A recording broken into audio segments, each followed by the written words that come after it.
Assalamualaikum warahmatullahi wabarakatuh. Saya Quratul Ayun dengan NIM 2406311000018. Nah, di sini saya akan melanjutkan soal DNS server DNS DHCP-nya pada bagian soal DNS. Nah, soal pertama, jelaskan perbedaan fungsi DNS sebagai recursive resolver dan authoritative server. Nah, kita analogikan DNS ini seperti sistem pencarian informasi di perpustakaan, yang mana recursive resolvernya itu sebagai pencari. Nah, saat kita mengetik campus.local, resolver ini akan melakukan query berantai seperti root, TLD, authoritative, dan lain-lain untuk mencarikan jawabannya sampai ketemu dan menyimpan cache. Nah, kalau authoritative servernya itu sebagai pemilik datanya, yang mana server ini memegang buku daftar alamat resmi untuk domain tertentu, misalnya memegang domain kampus.local. Nah, server ini tidak bertanya ke server lain untuk zona tersebut dan menjawab berdasarkan domain atau data yang dikelolanya. Nah, soal nomor 2 dan nomor 3 ini sama. Reverse lookup untuk 192.168.30.30 tidak berfungsi, yang mana bisa melakukan ping tapi tidak bisa melakukan reverse lookup. Ini biasanya terjadi karena reverse zone-nya belum dikonfigurasi. Secara mekanisme, jika A record mengubah nama menjadi IP, maka pointer record ini mengubah IP menjadi nama. Untuk struktur reverse zone-nya itu menggunakan format IP terbalik ditambah akhiran .in strip addr .arpa titik. Nah, untuk jaringan 192.168.30.30 ini nama zone-nya adalah 30.30.168.192.in strip addr.arpa.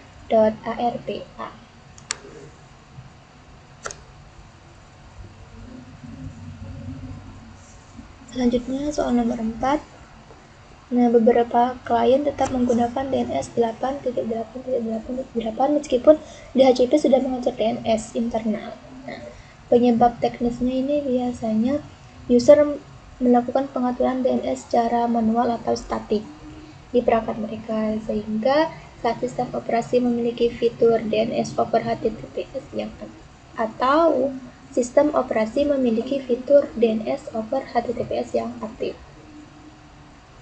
Kemudian cara mendeteksinya itu dengan menggunakan paket sniffing atau wireshark di gateway dengan mencari trafik yang keluar ke internet melalui port UDP 53 yang bukan berasal dari IP DNS server internal. Kemudian solusi kebijakan dan teknisnya. Solusinya itu secara teknis dengan membuat aturan firewall ACL, yaitu menutup semua akses keluar port 53 kecuali dari IP DNS server internalnya. Nah, kebijakannya yaitu dengan menerapkan transparent DNS proxy atau DNS hijacking di router agar semua trafik DNS-nya itu dibelokkan paksa ke server internal. Selanjutnya nomor 5, jelaskan risiko berikut dalam DNS dan cara mitigasinya.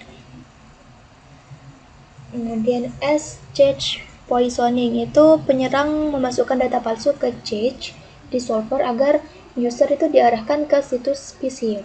Nah, cara mitigasinya itu dengan menggunakan DNS SEC atau tanda tangan digital pada data DNS. Kemudian zone transfer tidak sah, yaitu pihak luar menyalin seluruh daftar isi database DNS atau mengintip struktur jaringannya.